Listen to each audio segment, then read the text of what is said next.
post-match chat with chaps for that Millwall podcast where it finished at the Den in the final pre-season friendly. Millwall 1, Fortuna Sittard 2. Now, before we get started, I must be doing something right because Uncle Mickey's only bagged me a sponsor.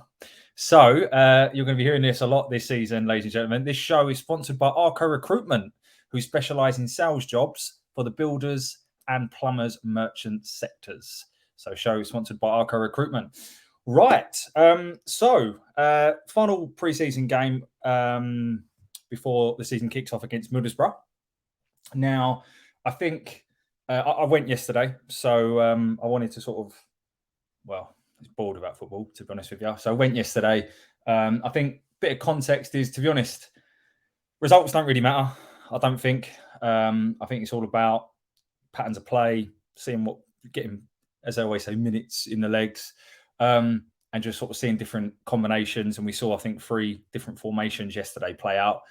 I also think that it's really difficult to judge a standard of opposition. We don't really know. They finished 13th in the Eredivisie. I don't know how to pronounce it, but they finished 13th in the league last year. And they're a week behind us in terms of pre-season. So their season starts when the Premier League does. So it's very difficult to judge. To me, I would say they look like a mid to lower table Championship side, or a really good League One side. I don't know. Maybe I'm doing them a disservice, but at the end of the day, that was the opposition. And obviously it was very nice to see quite a few hundred of their fans come over. So fair play. And obviously the link being Zian Fleming, who we'll talk a bit about later on. So the team that started, whether this will be the team that starts against Middlesbrough or not, I don't know. I think it will be very close. I don't know if this will be the exact team, but this is the team that started. So we started with a 3-5-2. In goal, George Long. The back 3 of left to right was Murray Wallace, Jake Cooper and Sean Hutchinson. The fullbacks were Danny McNamara and Joe Bryan. The 2 holding midfielders were Casper De Noor and Billy Mitchell. Duncan Watmore in the 10, and then Tom Bradshaw and Kevin Nisbet up front. I thought overall, the first half we played well. I felt we were unlucky to go in drawing, and I think we probably should have taken a lead before we did. But I'm not going to go into loads of different chances and things because I don't think it really matters. I'm going to talk just about the goals, the penalties, and then I'll talk about some of the performances. So our goal come from Bradshaw. Actually starts the move. He gets the ball and he plays a really good crossfield ball over to Danny Mack, who's in a load of space. Danny Mack, I think he plays a 1-2 with Sean Hutchinson. Then Danny Mack gets to the byline, cuts it back, and then it's a really nice finish, arrowed into the bottom corner by Tom Bradshaw. So he started the move and finished it. And of course, we always say that Danny Mack needs to add some more assists to his game, and he did in that particular instance. So a good goal, and I think we deserve to be 1-0 up. Then they start to sort of come back in the game, and they always showed quite a lot of sort of. They were quite threatening, and they've got some good players. I'm going to talk about 3 in particular. But what I would say is that the goal was easily preventable, and I also think that I felt that we just got cut open too easily at times. And I'll come on to a little bit more in a moment in terms of the fact that I think their defence still needs to be addressed. But their goal comes from their number 10, something Mehovic. Alec something Mehovic. I did actually write his name down and I've forgotten it, so it shows you what I'm doing. But he was really impressive, by the way. I thought he was best player on the pitch in the first half. He actually used to play for Birmingham and Reading, Croatian. He's got 9 caps as well, so he's of high pedigree. He picks the ball up, plays a 1-2, but he's Joe Bryan's man. Joe Bryan doesn't go with him, so he receives the return ball and then left foot, top corner. Don't think George Long can do too much about this, although some fans will probably say should have saved it. And that was pretty much the last kick of the game of the first half, to be fair. And we go in at 1-1. And as I say, I think it probably flattered them a little bit, the 1-1 scoreline, but we did look vulnerable. And I think they got the ball a lot around our edge of the D. And I think in the Championship, they will do their homework and they'll realise that regardless of where your position is on George Long, he isn't the best from long range. and they wasn't taking many shots there. So I think that's something that we may or may not get found out about. But anyway, at half time, no changes for us. So the same team come back out, and we were okay in the second half. I think, to be honest with you, until we made the changes, we looked all right. We looked quite good, and we win a penalty. The penalty comes from a breakaway with involving Nisbet, Bradshaw, and Duncan Watmore. Bradshaw plays in Watmore. Watmore, to be honest, I don't know, probably a softish penalty, but goes to ground, sort of nudged over, and we win the penalty. And of course, Nisbet, 2 penalties in pre-season, scored them both. He didn't score this one. He misses this one. And what I would say is it wasn't the worst penalty in the world. It wasn't he hit it with some force. It wasn't particularly low. It was a good height for the keeper, but it's a cracking save from Pandor, the keeper, who I have to say was one of the 3 players out of their side that really impressed me. Again, young Croatian fella, 23 years old, capped at under 19 level. He looked like a really good goalkeeper. And he wasn't the biggest either, but he come out and he claimed everything. And obviously it was a great save with the penalty. So I don't think Nisbet did too much wrong. He could have probably put it a bit lower, a little bit higher. It was in a sweet spot height, but it was a decent penalty. And we missed our penalty, but they scored theirs. So their penalty comes from a long ball over the top. And the third player that impressed me for them was Noslin, who was number 77 for them, their striker. He didn't look technically that good, if I'm being honest, but with his pace and his athleticism and his strength, he caused our defence problems all game. And this time, he's up against both Cooper and Hutch. Neither can sort themselves out. I don't know if they're waiting for long to come. In this instance, I don't think he probably was meant to. I think them two should be able to sort this out. And Cooper ends up bringing him down. And they have a penalty. I think it's Noslin himself that steps up. Decent penalty. Very good save from George Long. But unfortunately, he taps home the rebound. Now, around me in the ground at the time, a lot of fans were sort of blaming George Long for not parrying it out far enough. I have to say, and I'll come on to talk about George Long in a moment, I'm not his biggest fan, but you can't blame him for that. He's made a superb save from the penalty. He didn't give away the penalty. And the fact he's just got to save the penalty. You can't, in situations like that, you can't decide where you parry it. So, and of course, the attacker is on the penalty spot. So he's got a few yards ahead of the defenders in terms of tapping on the rebound. So they take a 2-1 lead. The game goes a bit back and forth. There are opportunities. Also, not to mention, I think both teams had a chance either off the line or very close to off the line, both involving Kevin Nisbet in the first half. So there were chances. And I think when we made the changes in the second half, I personally think the rhythm wasn't quite there. And I actually think we sort of lost a bit of rhythm when we switched to a 4 at the back. Whether it's the personnel that were involved or the formation, I don't know. But I felt we lost a little bit of rhythm. And the only sort of bright one for me in terms of the subs that made an impact, and I will talk about all the players individually, was Imaku, who I thought had a very good pre-season and definitely given, I think, Rowett food for thought. So the game kind of fizzled out. We huffed and puffed, but as I say, I'm not too bothered about the scoreline. I'm a little bit more concerned about some of the trends we're starting to see play out in pre-season. So I'll kind of focus on those. And that's kind of it. As I said, we saw 3 different formations. So we saw a 5-3-2. We then saw the formation we played for a lot of last season, which was a 4-2-1-2 or whatever.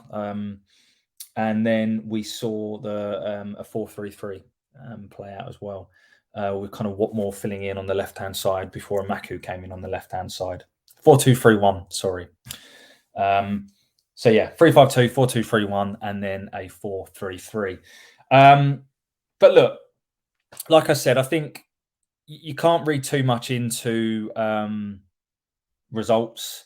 I recall my first ever chat with Chaps actually was after the Ipswich friendly last season, where we drew 1-1, and we were very lucky to draw against them. They played us off the absolute park, and obviously they ended up going up in second place. And after watching that game, I didn't think we would be going close for the playoffs last season. So you can't read too much into it.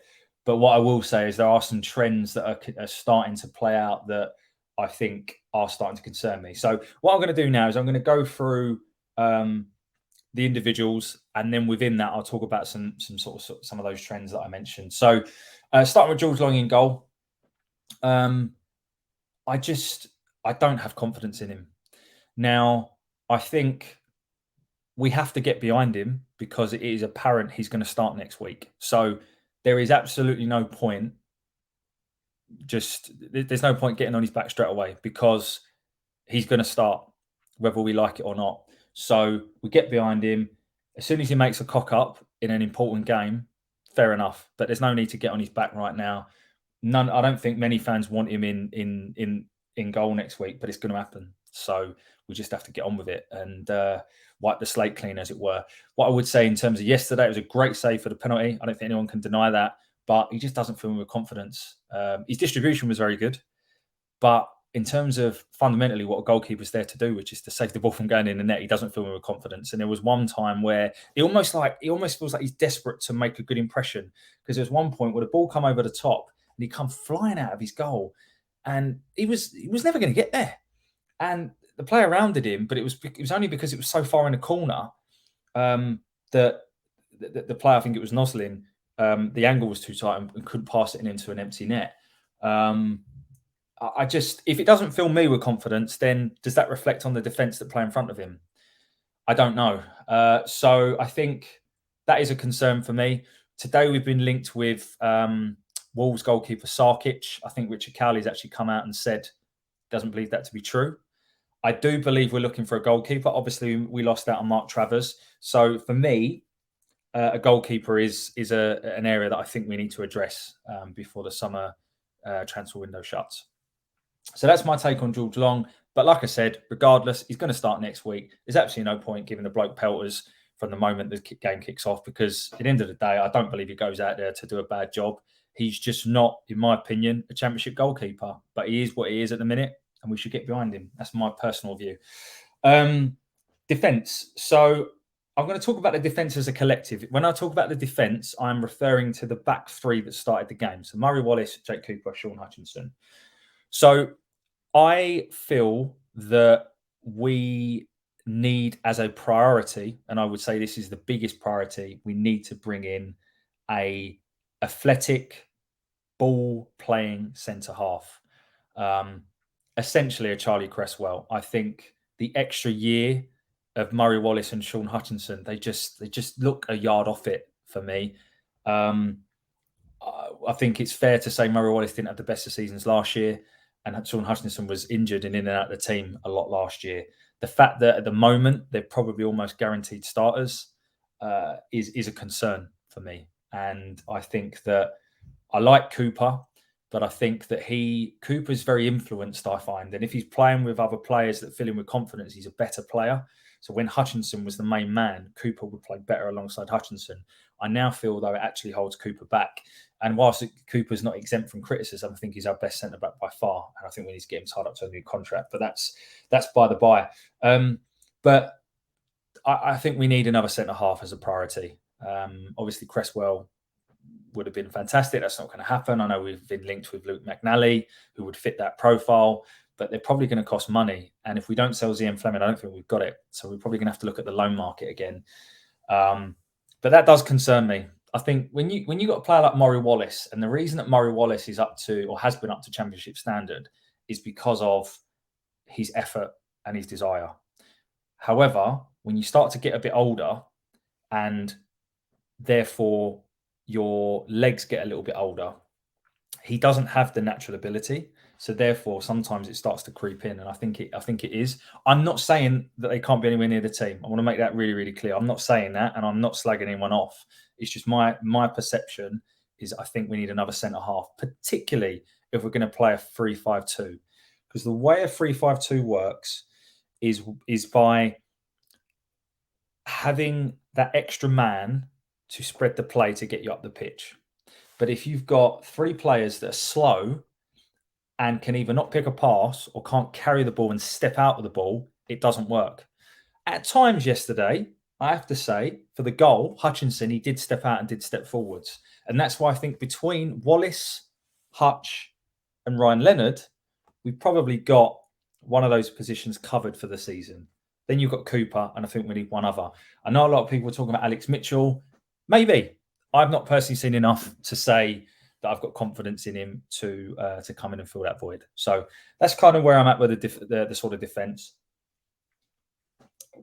What I would say is for the wing backs. So I think Danny Mack. Obviously, it's great for him to get assists yesterday. We all know that defensively he's very, very, very good. He just needs to try and add a little bit more to his game. I think if he is consistent, and also having Wes Harding there, who for me, Danny Mack starts, but having Wes Harding there as someone who is going to push him, I think can only be a good thing. So, I think Danny Mack's looked himself in pre-season, and hopefully he can continue to add more assists to his game. Joe Bryan. So Joe Bryan, I think he's got obvious quality. I think you can tell he's played at a higher level. I think his corners and his overall delivery are excellent. If you actually looked at the corners, I think we had 3 in the first half. They were all very, very good. His delivery is fantastic, and going forward, I think he's pretty good. However, against Charlton and against Fortuna, there's been times where defensively, I think he's been caught out. And at times, I don't know if it's effort or positioning or what, but he lost that aerially quite a lot against Charlton. Obviously, I'm kind of half blaming him for their goal. It was a superb finish, but it was his man, as I said, that he didn't sort of track. I'm starting to get a little bit with Joe Bryan. I think, obviously, he's not played a lot of football in the last year or so, and that can lead to questions around his sort of hunger and desire for the game. So I just hope that he does kind of, him playing regularly he's going to find that, because I think he's an excellent footballer. And I think if he's in the zone and he's up for it, I think he'll be an absolutely fantastic signing. And as I say, I think his delivery is outstanding. But just something I thought I'd mention. Feel free to disagree if you've watched the games. If you think that actually he's been solid, then do let me know. But it's just something that I've personally observed. So one to watch for me. The midfield. So we've got Sav, Mitchell, and Denor. So yesterday, Mitchell and Denor started. I'll start on Denor. I liked what I saw of him yesterday. He started off a little bit slow, a couple of wayward passes, but he grew into the game. And what I like about him is he's got some engine on him. He gets around the pitch really, really well. Closing down, which we know at times Sav isn't the best at. And he also looks to get beyond. He almost reminds me of Saville the first time around. Someone who wants to get beyond. He'll play a pass and he'll look to go forward. And I quite like that. So I think he does complement the midfield really, really well. It's just whether or not he's ready to start yet. I personally would still start Saville. Mitchell has to start. Don't think it was his best game yesterday, but he is, for me, an outstanding player. And I think, if he has another really good season, maybe he's the next £10 million plus player that's linked with a Premier League club, because I think he's got all of the tools to really play at the highest level. I think he just needs to add a few more goals and assists, goal contributions, as it were, to his game, and I think he can definitely make the step up. So Mitchell starts for me, and then Saville and Denor. I quite like that combination. Of course, you've got the likes of Leonard, if need be, as well. Now, the number 10. So Watmore started yesterday, and I have to say, I really liked him in the first half. He was just trying to make things happen. He just gets in those pockets and he sort of buzzes around. He reminds me a little bit like Jed Wallace when we gave him a free role. I'm not saying he's anywhere near as good as Jed Wallace, but he gets the ball. He's quite direct. He drives. He sort of picks it up in pockets of space. He can take players on. He seems to sort of be able to sort of wiggle his way around, and I do really quite like him, particularly in that position. It's like when he played against Blackpool last season and Blackburn. That's kind of where he's sort of left off and continued. So I think he's looked really good in pre-season, I have to say. I prefer him in that role than out wide. I think he doesn't have the same impact when he plays out wide. I would much prefer him in the 10. But then, if you play him in the 10, then what happens to Zian Fleming? So, based on pre-season, I don't think Zian Fleming's been... I don't know. Now people read into things, right? But he don't look arsed. It's really weird. Even yesterday, he didn't look arsed. And obviously, only come on for the last 30 minutes. And he's quite a casual player at times anyway. Let's be honest. As good as he was last year, the goal contributions he got, he would go missing in action. And at times, you wouldn't even know he's on the pitch. And that's the Zian Fleming I think we've seen in pre-season. Is that because of any reason? Has he already agreed a move?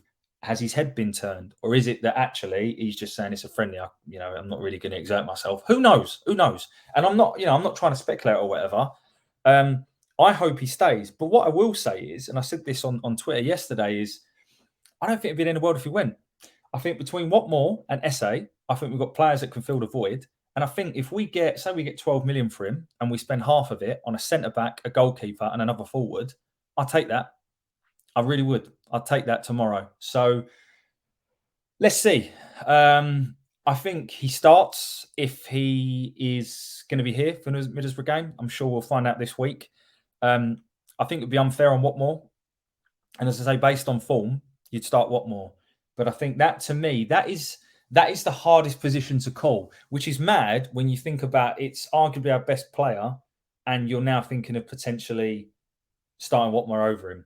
And I'm sure there'd be fans watching this thinking, you're off your head, mate. Why would you start Watmore over Zian Fleming? Well, if you've watched all the pre-season games with all the speculation, I think you'd understand why. But again, let me know your opinions. If you watch the games, let me know. Do you think Watmore's had a good pre-season? What do you think about Fleming? Will he even be here? Who knows? And then what I will say, I'm going to end on a positive here. I think Bradshaw and Nisbet look really good together. Nisbet looks the real deal. He looks the real deal. He looks like a proper centre forward. He's got everything. He's not the quickest, but other than that, he's got everything. He's strong. He's clever on the ball. He can finish. He can play with both feet. He leads the line superbly. And I think as long as we can keep him fit, which he's had a massive injury, not just his ACL, he's had his meniscus done. These are big, big injuries. If we can keep him fit, I'm telling you, he is going to be an absolute bargain for 1.2 million. And it'll be him that goes on to the Premier League. I can assure you that. You can tell he's got something about him.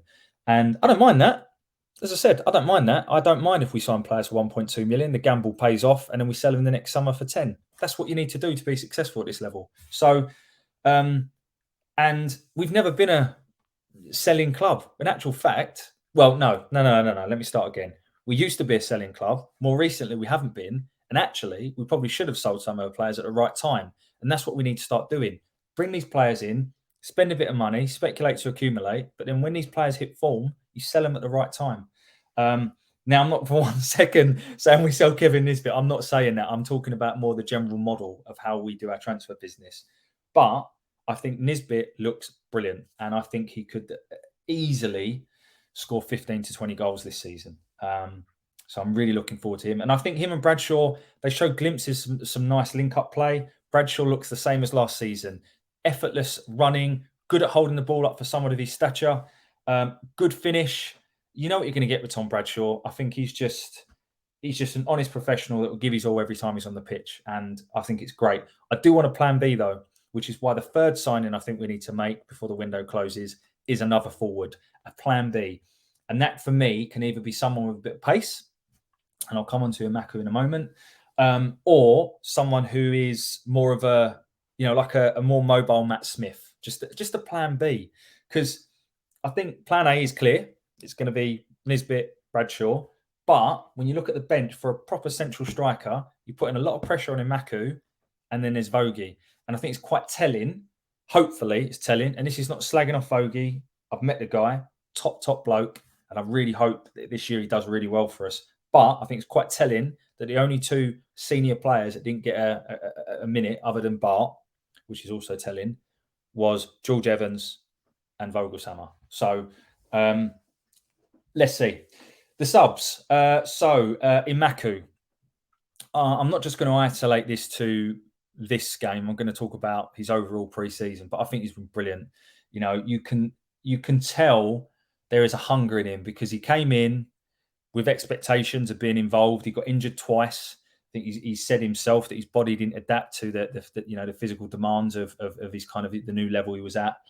But he spent a lot of time, with additional work over the summer with Sinclair Armstrong, who plays for QPR as a former teammate of his at Shamrock, and you can tell he looks really exciting player. For me, The void he will fill is the Tyler Bury void.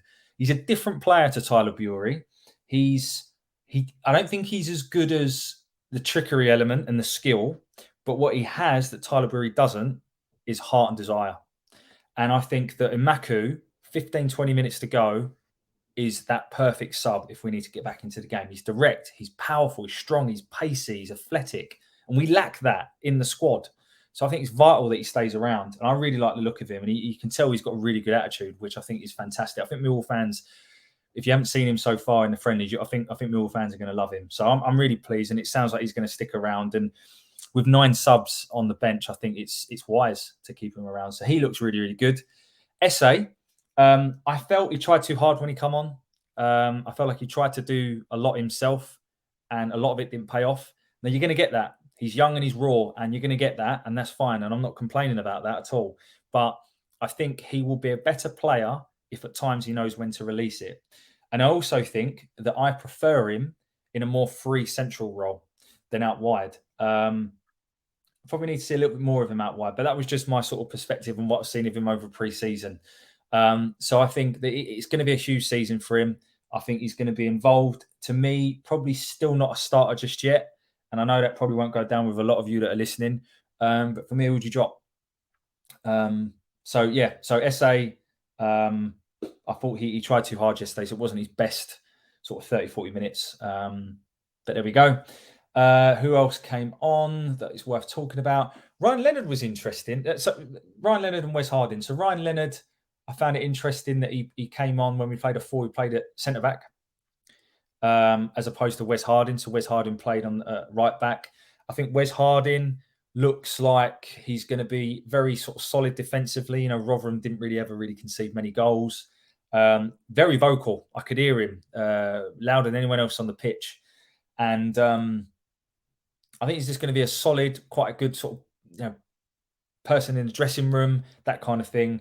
I don't think he looked technically that good, but he has got the athleticism on his side as well. So I think he's an astute signing. He probably wouldn't have cost the earth either. So I think he'll be good for the overall squad. But at the moment, I don't see him kind of affecting the first 11. So that brings me on to kind of my final point. The first 11, what would I play? So if it was down to me, in goal, I would start probably Bart, but we all know that's not going to happen. So Long in goal, the 2 fullbacks, Danny Matt, Joe Bryan, the 3 centre backs. Personally, I would start Cooper on the left because we know he can play that role in terms of stepping out. He did it when Rowett first signed, so he could definitely do that. Cooper on the left, Hutch in the centre, Leonard on the right. Leonard's the only one that's happy to drive with the ball and carry with the ball, so I would personally play those 3. I would play Billy Mitchell and George Saville. Worked very well for us last season. If it's not broke, don't try and fix it. Denor, fantastic. He's going to play a big role, but for me, I would start those 2. Bradshaw, Nisbet up top, and that number 10 is really causing me problems. Who would you start? I just can't see Fleming not starting, but I think Watmore deserves it, particularly against his former club. Or do you save Watmore for the 60-minute mark? Who knows? I don't know, but that's kind of where we are. I hope that there's at least one more body that comes in before that game kicks off. Whether they'll start or not, I don't know. And looking forward to it now. I'm not looking forward to the long drive up there and back, but if you're there, I'll see you there. And once again, thank you very much for listening. As I say, this marks a year of me doing this, and I only do it because you listen, and God knows why. But I really appreciate it. And hopefully this has been useful. And see you at Middlesbrough. Enjoy the rest of your weekend. Bye for now.